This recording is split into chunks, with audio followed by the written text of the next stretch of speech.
Papa Joël Francis. Et quand vous prêchez le peuple de Dieu, enseignez la binobo basée dans la carte chrétienne. Vous savez, basé dans la carte non, il y a mon indé azam na koyi bisayo boye. Na koyi lukape na convaincre mal. Na bisi bango ke munde zana boye bake Jean Baptiste et nani Joseph azala ki mobali ya marité. Na koyi lukape verset mon ka ke convaincre kabatu que Joseph atikala aux mobali la marité. Or mobali la Marie c'était Jésus-Christ lui-même. On comprend? Et les pourquoi dans le Bible parce qu'ils ont un temps Marie azo ya pas vers Christ alors que Christ a bazo qui là pour prendre na croix. Marie azo la mais Christ est bisini. A dit qu'on est là pour na, on a été là pour na, bana na yo. Comprends?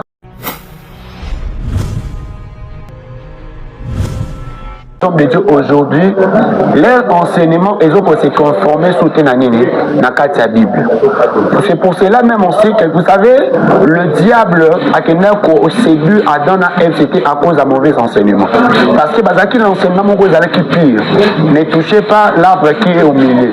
Mais le diable a dit que non, il vous a menti. Vous savez que les jours que vous mangerez, vous vivrez longtemps.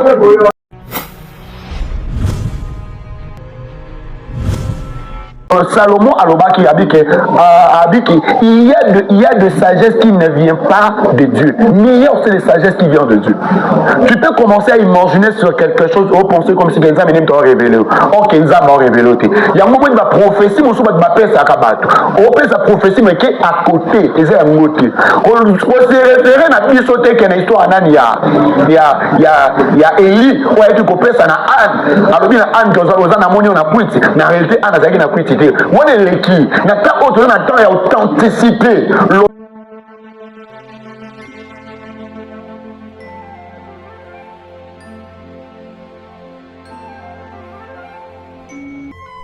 Jexo TV, la chaîne chrétienne. Bonjour, bonsoir, peuple de Dieu partout. Vous êtes dans 4 coins du monde, sur votre humble serviteur, le frère Jérôme Simon. J'ai réellement plaisir à présenter les émissions la vérité spirituelle. La Bible nous dit vous connaîtrez la vérité et la vérité vous affranchira. Solonné Kangolaka, Solonné et Fongolaka, à travers notre chaîne Faisons du Bien TV. Un grand merci. L'équipe technique Mombalin qui a calabo à vie de Jérôme Simon de la presse. La personne de Mambo Tebishika, aux alliés. On a accompagné avec le prophète Jackson Piana, petit Dieu sur la terre. Vous avez même plateau, nous allons parler d'un sujet très important par rapport aux enseignants. Aujourd'hui, tout le monde enseignement est comme tellement belé. Côté à gauche, Nanga n'a pas accompagné avec un cerf, vous allez le découvrir tout au long de cette émission. Ni Naeko Senga, ni Naeko Loba, Tokoyo Kayango, Kaka, l'émission Yamukolalo. Rapidement, Région Rotier son cantique à Kitoko, il y a Apôtre Yoko. Bon séjour déjà dans la ville à Kinshasa, mon père, Bishiko Zali, Nzamba Loto Monayo, Abombayo, na Katia, ville à Kinshasa, Oyoko Panzaka, Kasangwelamo. Voilà, tous la vidéo, tu illustré, il y a prophète Francis Tatou, Abinzambe ya sela sentué ou à un tatouage. Il y a été poussé par tous les tatouage, mais à l'obélica Nzambo ya oté, ou ya salilaka. C'est un Dieu qui a des tatouages. Ça prière avec ces bibliques. Avec l'homme de Dieu, nous allons parler de ça tout au long de cette émission. On va fonder la caméra, la présenter, bino invité dans la piste déjà. Bonjour, prophète Jackson. Ah, bonjour, c'est Simon, quoi. Bonne santé. Ah, ça va, malgré que y a des gens, parce que le bac, on a écrit, on a connu, ils avaient un sacrifice, hein, parce que tout le monde a pour la libota, on a dit ça, ça, quand on a béni, ils ont tapé temps, il y a vivre trop dans l'intimité, il y a trop dans la présence. Quand tu es trop dans la présence de Dieu, nous avons en période toujours, la force et la puissance. Et lorsque vous semblez la peau dans mon moto, à mon résultat, le bico écoute à Katia moto.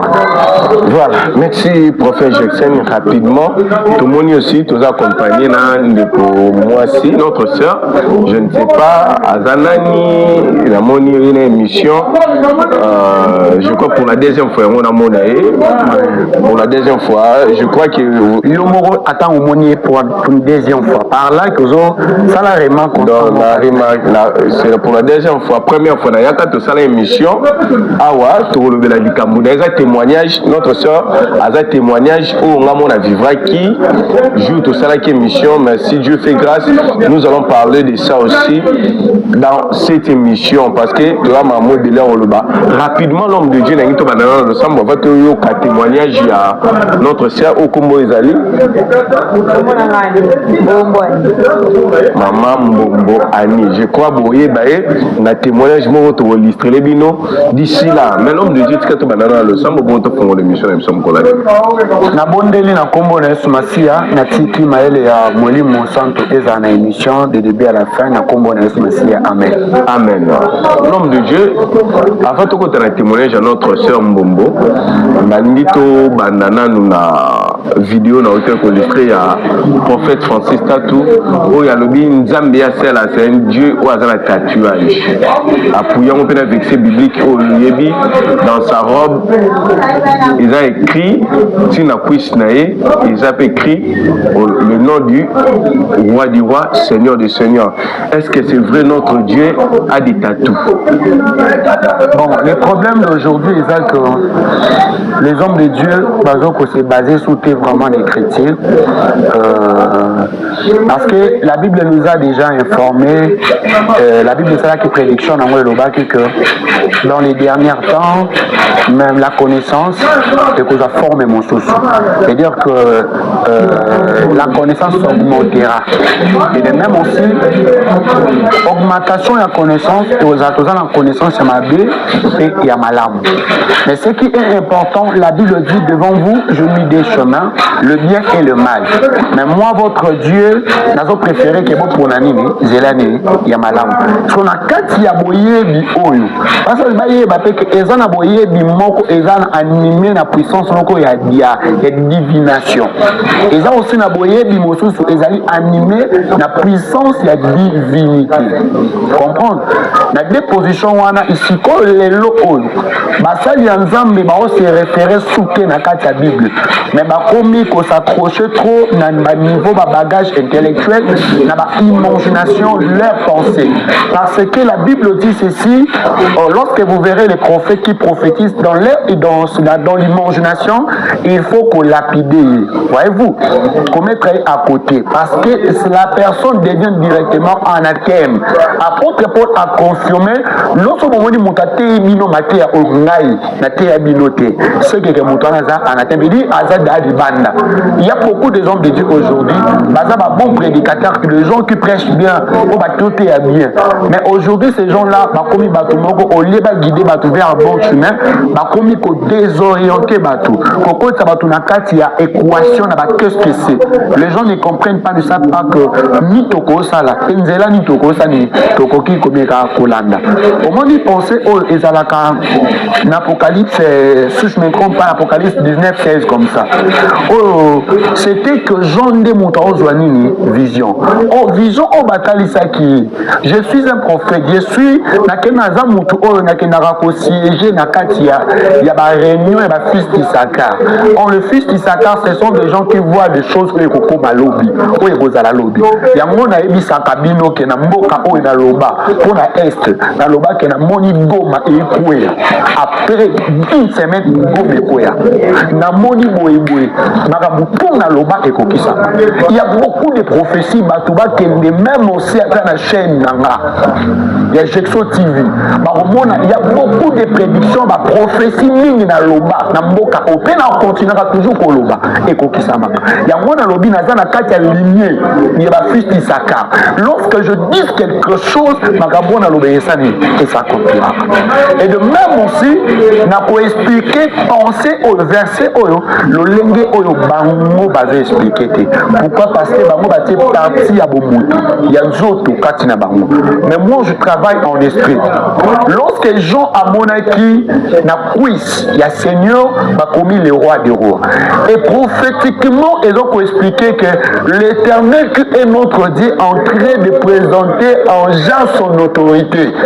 C'est l'image de l'autorité, aussi la puissance de Dieu. Oh, à la kisi na Paul, na Jean. Il y a remarqué, ce qui est dans philosophiquement, il y a même aussi que dans le domaine il y a science. Donc il faut expliquer même aussi que quand il y a moins signé, il y a des parties où il y a Tirak. Il y a des parties intimes où il y a Tirak, même aussi que les hommes. Il y a même aussi que beaucoup des hommes bazala réduits, s'inclinent aussi, leur vie aussi, ils allaient détruire à cause de comment on peut nani. Il y a moi na moi ici. Et comme il y a monnaie, quelqu'un soit même aussi que puissant, force nayo. Ça c'est le fait qu'on a faible devant il y a pour ma case. Par là que lorsque Jean a vu ça, par là ils ont expliqué que l'autorité de Dieu se cache derrière l'évangile, derrière les écritures. Et par là, les hommes ici sont à quatre les commis. Vous voyez que c'est écrit que tu as vu et que la génération en génération veut dire que cette révélation est inébranlable et cotique à la collecate. Génération en génération que les écrits ont été mâchonnés dans la Bible et vous avez toujours la supériorité du Coran et l'expérience. Ce que Jean a vu, c'était l'immense de l'autorité de Dieu à la Kisaki dans Jean-Baptiste. Mais lorsqu'on a dit que le contexte où il y a ça, parce que dans mon cas, juste que partie de l'internaute, parce que la Kati Batieni, mais na yébité, des démarches na imo, n'est pas ça nini. Est-ce qu'ils ont bloqué au théâtre à ça les marches n'engagent? Est-ce qu'ils ont bloqué au thé parce que le lot va pas, ça la dame de l'eau mona na matière mais en tout cas glisser que l'eau comme mon cobo pour na et attirer attention à tout plus na Katia matière. Est-ce que ils ont bloqué au thé qui peut dérailler bas dans la zone de moi? Yango obi, on a dit que na landeli yango bien té, na moni juste que parti. Parce que pour nanga na kolo baki, il y a des hommes de Dieu aujourd'hui, leur enseignement ils ont pour se conformer sous tenanini na Katia Bible. C'est pour cela même aussi que vous savez, le diable a qu'au séduit Adam et Ève, c'était à cause d'un mauvais enseignement. Parce que bazaki l'enseignement vous allez qui pire, ne touchez pas l'arbre qui est au milieu. Mais le diable a dit que non, il vous a menti. Vous savez que les jours que vous mangerez, vous vivrez longtemps. Comprenez? Par là à quelque contredire même on sait que c'est qui est écrit. Et de même aussi aujourd'hui il y a des révélations, il y a tellement bidon. Et de même on sait que Ndekojé Francis, il est un homme de connaissance, mais à cause de Makambo, Bakena n'a pas honte de Melchisedec. Bakena n'a pas cabal juif. Bakena même aussi que n'a pas évangile la maman éternelle. C'est pour cela même on sait que les enseignements ils sont basés sur l'écriture. Comment on peut se faire les enseignements où ils ont pensé ce sont des enseignements où ils ont détourné même on sait que Bananazam et Nasser Sali. Il y a un mot que dit des et vous pourriez bien qui vous arrêtez. En réalité, il y a des gens aujourd'hui qui sont arrêtés dans le bon chemin. Ce n'était pas seulement à cause d'eux, à cause de Bango Moko. Mais commis arrêté dans le chemin au Balana qui est malade, c'est à cause de mauvais enseignements. Et ça, la révélation, monsieur Outaranzam. Et ça, la révélation, monsieur Outaranzam. Par là, que pourquoi on a dit qu'il y a un ndambo, mais on a condamné. Et ça, l'inspiration, moi, c'est du 20. Pourquoi on a dit beaucoup? Parce qu'elle vient aussi de dire que entre le vélo moko awa sur makambo ya ciel et nateur. Bon, on a koyate pour que Nassa ait les doigts de répondre parce qu'il est un homme de Dieu. Mais ce que je peux dire même, c'est que Papa Joël Francis, et quand vous prêchez le peuple de Dieu, enseignez la binobo basée dans la carte chrétienne. Vous savez, on n'est pas basé dans la carte chrétienne. Non, il y a mon ingé azam la koye bisayo boué. Na koye lukape na convaincre mal. Na bisi bango ke munde zana boye bake Jean-Baptiste et nani Joseph azala qui mobali ya marité. Na koye lukape verser mon cas que convaincre kabatu que Joseph a créé aux amobali la marité. Or mobali la Marie c'était Jésus-Christ lui-même. On comprend? Et les pouvoirs dans le Bible parce qu'ils ont un temps Marie il n'y a pas vers Christ lorsque Christ a dit qu'il va prendre la croix. Marie a dit mais Christ est ici. A dit qu'on est là pour on a été là pour bana nayo. Comprends? Bana nayo. Mais pourquoi pas Christ a dit qu'il est là pour la bande konanga, pour la balé kinanga. Mais a dit il est là pour la bana. Par là qui est, et ça que papa nous autant qu'il n'a pas ça na maman. force ya kosadini ya kobokola bana. On comprend ça même angle on a révélation puis na peste de critique. Il y a beaucoup de gens qui sont dans la convaincus. Par là que ça va révélation mais tellement bidon. Ils sont stupides. Ils ont même na soubassement mon côté il y a ma conviction katabatu. Il y a beaucoup de révélation au lieu de Joël Francis a appelé ça. Ils ont vraiment la sensité. Comprendre par là homme de Dieu. Philippe lorsqu'il a posé la question Christ a dit que montre-nous il y a des questions que Philippe a posées à Christ. Mais Christ commençait même aussi à dire en Philippe que la personne qui m'a vu, il a vu aussi le Père. Donc Philippe a dit, montrez-nous le Père, cela nous suffit. Et de même on sait que les hommes de Dieu, c'est tout. Il y a mot remarqué dans le temps ancien, dans la prédication, répentez-vous, répentez-vous, répentez-vous.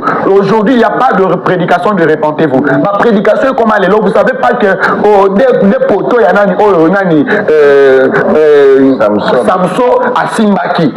Des poteaux, ils ont signifié que ancienne alliance aussi que nouvelle alliance. C'est que Moutou a signé ancienne alliance que nouvelle alliance. Mais moi, il y a une révélation au bord du misaba poteau, nous allons s'ennuyer. Et quoi, par là, que c'est que nouvelle ancienne alliance, c'est quoi?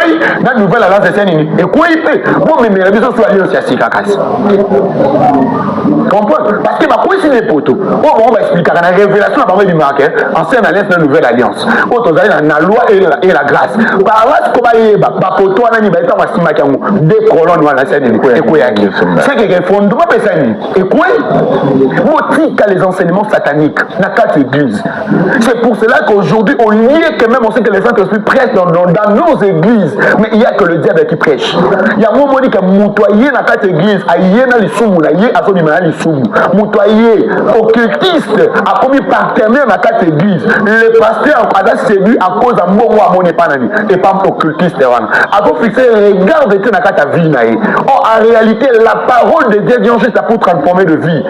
Le diable n'en pas peur quand les gens vont à l'église, mais le diable en perd lorsque la parole entre, prend la place et les gens commencent à se convertir. Par là que le diable a bangaka. Mais ce qu'il est l'obésé si caté, à ta beauté, à côté de mon ponga la lina. On remarque aux gens à quatre églises, ôter la parole de Dieu. Parole aux gens saints, aux gens sacrés. Mais vous voyez que dans l'église, il y a des gens en train de dormir. Comprendre directement que toi-même, le pasteur qui est là, qui est en train de prêcher, quand on a oublié les a sauté. Parce que la personne qui prêche la parole avec l'autorité de Dieu, il faut que toute l'église soit attentive. C'est pour cela, l'évangile nous a expliqué que pendant que Christ prêche partout où il était, les gens ne dormaient pas. Il y a des gens maintenant qui ont un problème là-bas. Mon frère, l'évangile est réduit. Mais pourquoi l'homme de Dieu a dit que le Dieu, c'est un Dieu de tatou? Tatouage. Bon, on a invité Aya. Parce que par là, on a une mission. Les enseignements, on est où un diable. Et où tu n'as pas été. Il y a un mot qui dit que toute connaissance, et la connaissance, il y a des connaissances qui viennent de Dieu, il y a aussi des connaissances qui ne viennent pas de Dieu. C'est pour cela que Salomon Alobaki a dit qu'il y a de sagesse qui ne vient pas de Dieu. Mais il y a aussi des sagesses qui viennent de Dieu. Tu peux commencer à imaginer sur quelque chose, ou penser comme si quelqu'un t'a révélé. Or, quelqu'un m'a révélé. Il y a un moment où il va prophétie, mon souvent, il va faire sa cabate. On peut sa prophétie, mais qui est à côté, et c'est à côté. On se réfère à la sauté qu'il y a une histoire, il y a Élie, où il y a une ça na Anne. Alors, il y a Anne qui a monnaie, on a quitté. En réalité, Anne a quitté. On est l'équipe. Il y a une authenticité. L'obé là-bas, ainsi dit l'Éternel. On va passer à l'obé. Chose à la Kabouana, te kanga mounoko. So, on comprend ma kambo, on a enseigné na bakité. Kanga mounoko. Les gens ont la prophétie, ils ont été na kate, ils ont fait sa cour, na kate école, na kate salle. Ils ont fait sa cour, moi, ma kamo, on a sani, à maîtriser. Après, ce qu'on a sous cause de la base, à la maïl. Bon, ça va zobat.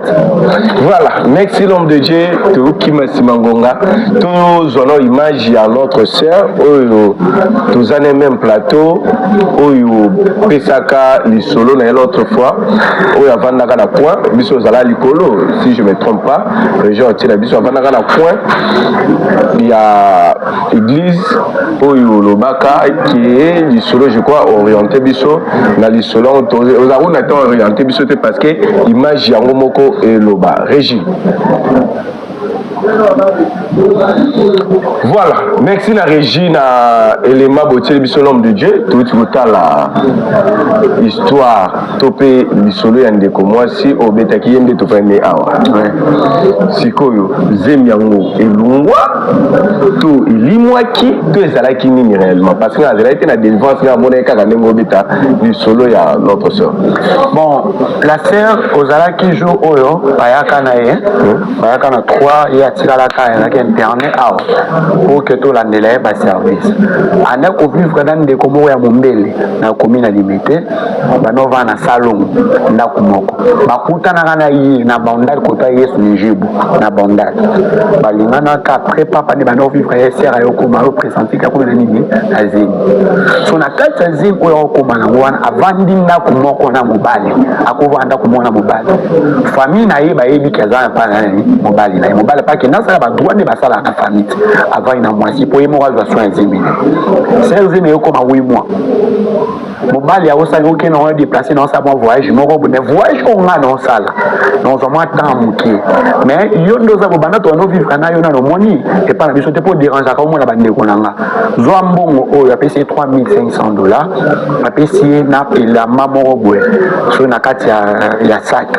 ya chassé abikende koma na adresse intel avenue banku na mondele o pesa na mama na ngai pesa nini mbongo se présenter le bac yoza mwasi et Enoch so ka komi kuna oui je oublié le nom on s'y référait dans mon combo tango komi akomi avant de payer mobile voyage qui avant une semaine là aussi doit habiter dans une mois ma case na sena ko mona famille na ya mobile a okoma kuna bo histoire dans la relata mobile sani ni akufa ko zemi yango ezaki bina réellement zemi parce que kasi batamboli partout kasi ba okota so batali na kati kuna ba omona comme si que ba omona mwana scanner nini échographie mwana nini mwana on comprend échographie mwana parce que le kola déjà zemi wana moto autant on comprendre que mobile wana za ici na vite mobile wana ça nini déjà akufa kala ato découvrir on la famille que mobile akufa ça fait plus de 1 année mais yo za na mopoza na zemi ya mobile wana ya combien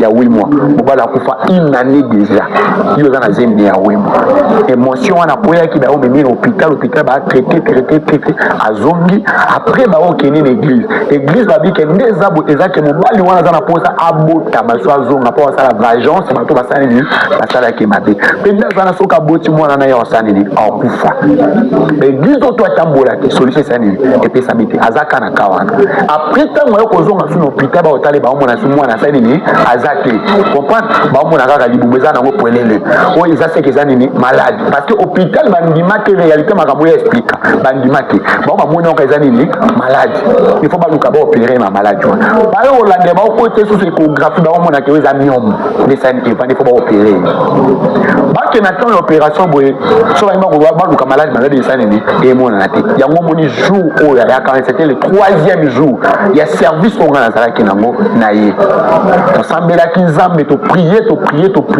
après tant malamoko to lala ki awa ata buta kriya na butro crier wana ngala zaki likolo na vanda ki la intercesseur ba ni prière na ça la descente tout on a quitté non ta la boy to la so ya avanda ki mai moko ya vert et so pas di belé wana non ce sont que et là délivrance et côté katina et là dans sémence il y a ma bébé déjà parce que mimi na moto si terme ya moto akufa ça ni et côté katina par là que azaki esprit il y a aussi des esprits au bazwa ka corps bazu corps ya bomoto bako banda coopérer pe lokola ni bato yango remarquer na kati ya bible zo expliquer sur la jeunesse que les anges de Dieu basani qui descendent na mai ba moni ba fils de l'homme comme par fils de l'homme ba sokola ba kiti ba bimana bango bana wa basani di babota qui par là que pour que ba bimana bango bazwa qui nature humaine on comprend et de même on sait qu'il y a aussi des esprits où ils ont la nature humaine juste pour détruire la vie des gens et de même conséquences à ça à côté nango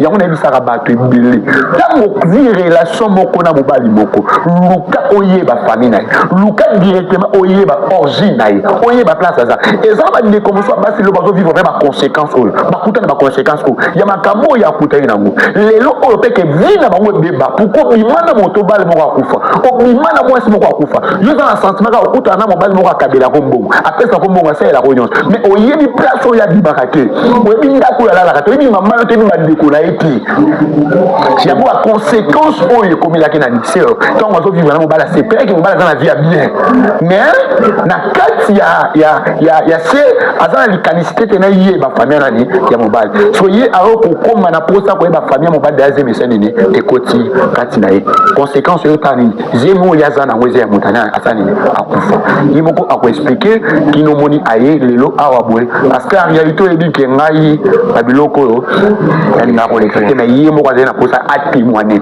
abinzamba convaincre a témoigner parce qu'il y a ezamba ndekoni ba omona o ba yebiye na makambo nzamba sali pona ye asani ni a témoigner yango po après ma prière wana azongaki na hôpital batali pena ba moni kaza na problème monté payer puis santé na ye na ramio so na règle ne tout ça ni ezonga. Merci l'homme de Dieu. Déjà c'est que nous n'était pas maman a dit ça. Ça va par rapport à tout le monde qui l'autre fois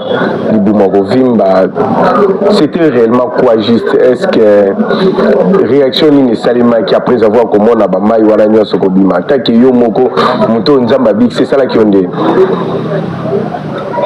mati da kaka watu zamba sunakinga na prophète na landaki na babuye batikaka na maboko ya nzambe yango nde nakomisi nzambe po paske eloko esalemaki po baopere e nazongi hopital ekomi lisusu ya operation te balobi ke tozomona eloko te yango na ye na témoigne mone na nzambe naye koyebisa bandeko na ngai ya basi ata mibali bayebaki nzambe aza nzambe banzela ebele na nzela prophète yango nde ngai nabikei ifale bango mpe balandaka loboko moko tobikaka na ngola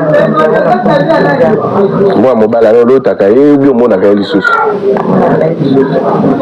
voilà des choses zonga na ndako tozaka na kati ya église voilà merci l'homme de Dieu dans l'ensemble nini okoloba na libota ya nzambe oyo baolanda ona 4 points oyo nakoyebisa libota na nzambe bato baluka authenticité miracle nde yango ser akopesa adresse na ye ndako place avandaka et même aussi que son numéro de téléphone les gens babenga baconfirme il y a des gens na mboka oyo baza na nzambe mpe baosala na nzambe nalobaka eloko moko na kati ya ministère nanga moto akoya te na malade abimi nango moto akoya te na problème oko abimi nango nasala na yo service awa yo toyebisanga papa okozwa bato te baleka basala témoignage oyo bano bayaki misato ya bautiste o bautaki allemagne nasambeli mpo na bango directement miracle esalami nayebisa bato quelque soit même on sait que niveau ya incrédulité ya baate bakomata na kati ya mokili oyo mais ça c'est le mec que la puissance de Dieu est toujours supérieure pe tout ngoya nzambe eza likolo ya nyonso ndeko nanga ozolanda nga esika nyonso eza juste que conseil naye kotakino te tala vie na yo ndenge ozotambwisa yango soki oyebi nzambe te yebaki na des esprits nde baoguide yo baesprit nde etambwisa yo pourquoi parce que maître ya souffle eza nzambe moto abatelaka biso eza nzambe il y a donc des réalités oyo eza na kati ya mokili oyo voyez-vous même on sait qu'aujourd'hui toyebi te baconséquence na bango oyo ezala nini ya basi oyo bazotransforme baokoma mibali ya mibali oyo baosala nini baokoma basi il y a des gens oyo so bazobima juste mpona koaccompagner les hommes de Dieu avec leur fausseté nini ekomela bango l'évangile est réel guérison est réelle notre Dieu il est en Dieu azalaka jaloux apakaza gloire na ye na moto mosusu te nanga pesa au conseil moko ndeko nanga soki même oza na bavie moko ya koapprécier kolula oyo ozomona maboko ya bato oyo ozomona vie ozomona ya mokili on la Bible nous interdit celui qui veut être ami du monde il sera ennemi de Dieu et quand tu deviens directement ennemi de Dieu. Ça, c'est le bien qu'il y a beaucoup de choses où on peut perdre. Na kati ya vie na yo. Makambo belé aux astuces na opportunité to ça ni yo saisir na mo. Yo pokuta na problème oyo ne kona biso sali akota na mo. Yo pe muto olota kana muto na yo bimaka na bibale ngo remarquer vie na yo a toujours relation de kufa. Yo pe muto même aussi que olota ko bimaka na basi. O remarquer vie na yo za oboti comprendre que okota na stabilité avec son mentalité. Luka oleka na délivrance. Yo pe muto na kati ya vie na yo. Olala kozolota mutu moko déjà kufa mais mutu na lota kaeka. Relation moko déjà kufa lota ka bola na esika moko. Ezek belé ya bato ba belé awa. Ano vivre na mobile babala kufi mais kino lelo asanene. Alota kai combien de personnes ba koleka na délivrance.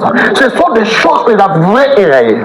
C'est le temps na bendi mutu matoi luka délivrance na kati ya vie na yo. Pour ko kango la pe bato mosusu. Soki oluki délivrance te la vie na yo et vous avez problème à casa pour na bomo na yo.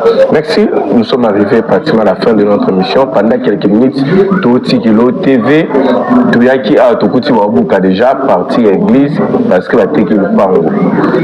Oti Kosali s'appelle Moussala Kasi Kakalami ou Tena Kati l'église. Mais en fait, au moni, région aussi sur l'image, Bamolane Missale Zosali m'a déjà Bakolo le Pango, Bazo construit, Banda Kunabamba Matiango. Alors, l'église les a plasté.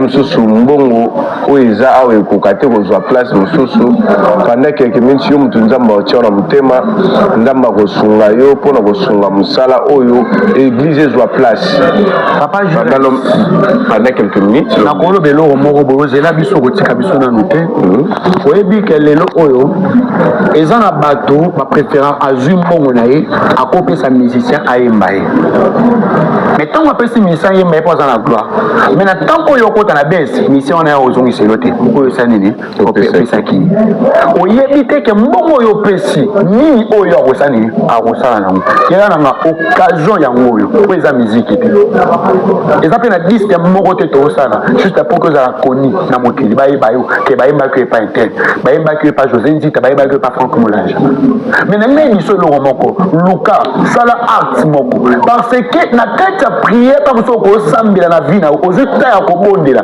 ozwi ta ya koluka nzambe mais ozwi solution te oremarke même aussi que pendant que tu es en train de prier avec des prophètes osambeli na baprophète ebele oluki nzambe na bato ebele mais ozoremarke na kati ya vie na yo changement esa nini eza te opesa baoffrande yaya oyo na yo komemelo lelo eza leloko mona nayebiso oka juste ke luka opposé acte yango omoni Salomon akendaki kosala la Bible dit ceci que Salomon lorsque amoni arche de l'alliance de l'Éternel arche de l'alliance et donc voir dans la CNZT mais attends il m'a quoi non je ne pouvais pas laisser l'arche de l'Éternel et na condition oyo ake kosala appel na batabi boya to construire temple pour na nzambe pour to déposer arche de l'Éternel Salomon a mimi ça qui bozuna tie abengi bato mosusu tango abengi bango baluki ba construire temple pour na nzambe et la Bible dit ceci pendant la nuit l'Éternel a rendre visite na Salomon pour lui dire que senga nyoso yo linyo sanini non pesa yo mais dit que Salomon a sambela quitté a sangi na prière ma côté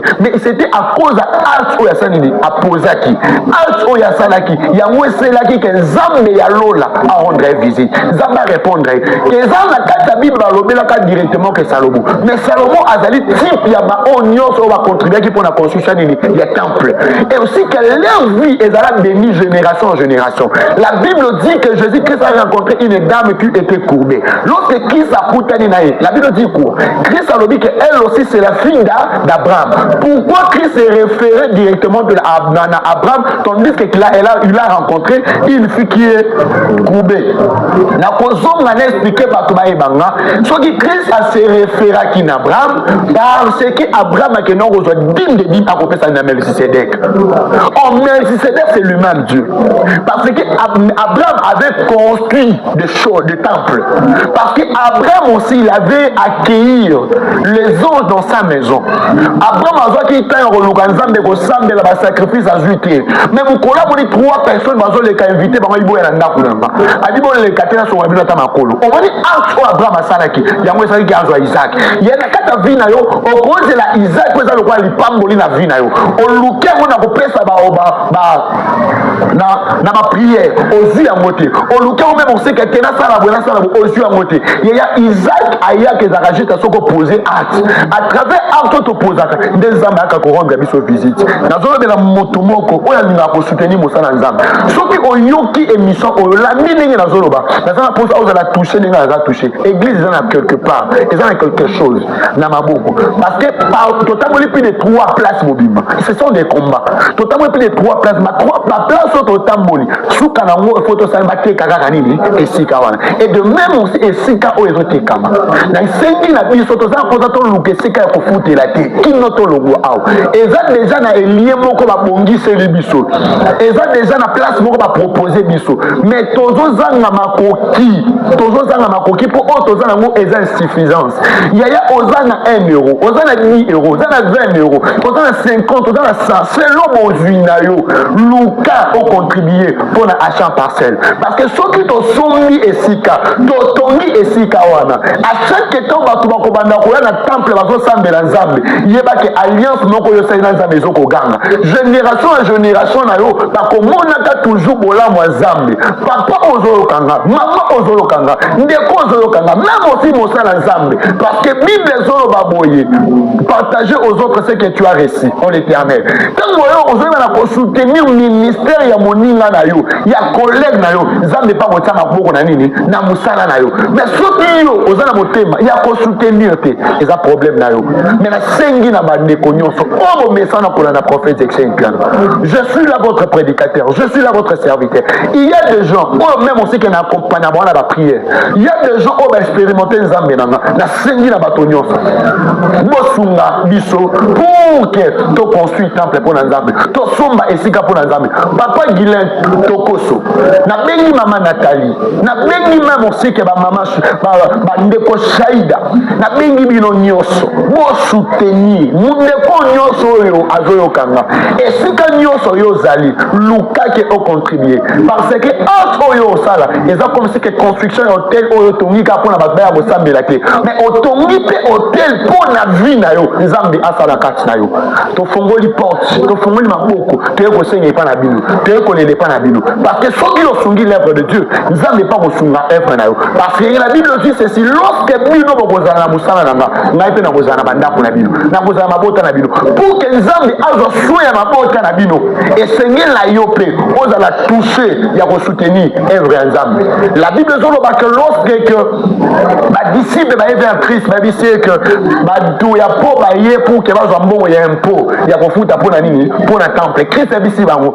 ali bokende na mbisi bokende na mai bokomona mbisi moko bopeshe mbiso ali bosako bima bokota lobongo na monoko ne bosani ne bokozwa mbongo e bofuta ngo impôt wana par là eza révélation eza message moko eza codé si quand expliquer bino eza qui poisson te mais c'était qu'un homme eza qui ne mutu parce que en réalité prophétiquement c'est spirituellement mai symbolise le monde vous comprenez mai symbolise le monde ombisi wana eza âme oyo bazoko attirer kati ya nini ya monde lorsque quelqu'un ozala sauver nde mutu wana koluka sa nini a soutenir na ba œuvre na misala ya nzambe na sengi na yo moto nyonso oyo kinga ozala motema malamu yaya nayebi ko message déjà kosala nayebi ko pesa ba offrande o pesa ba sacrifice o soutenir ba orphelin o soutenir ba veuve mais maintenant le prophète Exen Piana aye ko sala demande et pas na bino to somba esika ya biso moko to construire okouta musika okosenga te na ya kosambela na Jexo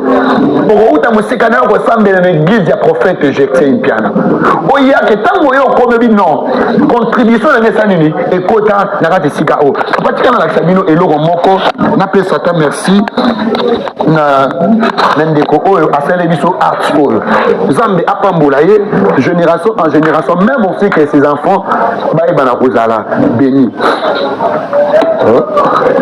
oyo tozomona oyo eza sente awa kuti nde na depiese yango omoni eza sente oyo namoni mama moko abengi nga topria na ye te ozokanga abengi nga tosambela na ye te aluka mpe profesi te mpa na nga eloko moko te abengi nga kaka bi papa pesanga nini identité na yo identité natindeli identité je croyais comme si qu'il était m'envoyait même quelque chose abi na sepela na intervention parce que naza sauvé à travers tes enseignements au fongola ngai mutu na makambo ebele obiso tozalaki comme si bano mais monsieur le roi bazoba le roi banyama le roi bantaba mais à travers tes enseignements nazala sauvé non tindeli loko moko ezala na acte moko bopona makambo na ngai nini ya santé nanga ni santé so déranger nga non tindeli loko mona église parce que jour moko boye namonaki nalandaki culte en direct mais namoni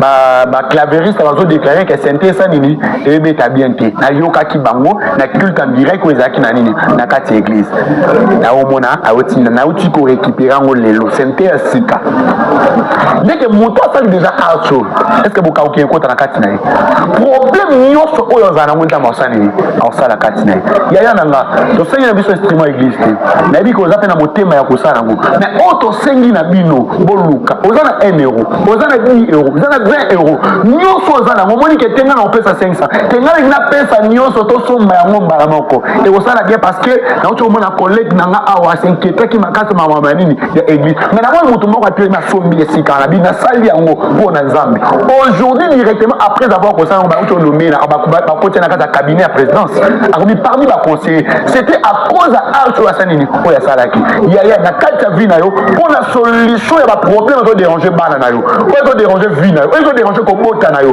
luka o débloquer on a acte moko yo reposer et pas na nzambe tika nzamba pambola yo na numéro na biso ezali plus 943 89 75 71 430 plus 943 89 75 71 430 luka obenga biso osala part ya contribution au moins problème aux anango yo poser ka art oyo osali loba maloba nzambe nde na pesa yango pona champ parcelle bato basomba esika pona église na yo pona ndako na yo nzambe vinanga ya bana na ngai bakoko na nga ekauka te ezala beni mpe misala na yo eyoke liboso nzambe akoyeba na kobatela mpe finance na yo tika nzambe alo apambola bini. Voilà, merci na sepela ya lomo bible loba topé l'évangéliste Tiffany moko alobaka toko permet yeso akufa na ye bon baki pe na epulusu kasi eloko toseki to permettre te ezalaka corps ya yesu epolaka na croix yesu akufa ne mpo na biso bon tie pe na ekulusu kasi eloko tokotika te biso ezalaka tomona yesu akufa abana kopolaka na croix wana alors moto ya motema malamu aopesa tombo na ye ke oyo nabongisaki bakunda ngai azwa apesi yesu ti lelo bato bakina kovisite tombo wana mbongo ekotaka na compte ya famille na ye dekoma lie touristique oyo moto apesaka batia kor ya yesu yo mpe bisika ozali omoni ke église ya yesu ekóma na balabala te etelengana te babimisa bango par précipitation soki nzambe asungi yo tia ndenge tolobaka ke tosala bolamu sala bolamu na etonga numéro ya l'homme de dieu eza place bakomi invité kobenga nga mpe na kokomisa na ngai kaka mpona lokumu ya nzambe. Quant à moi je m'arrête par ici. Soki kolo yesu masi abombi mpe abateli biso tokutani prochainement. Merci l'homme de dieu.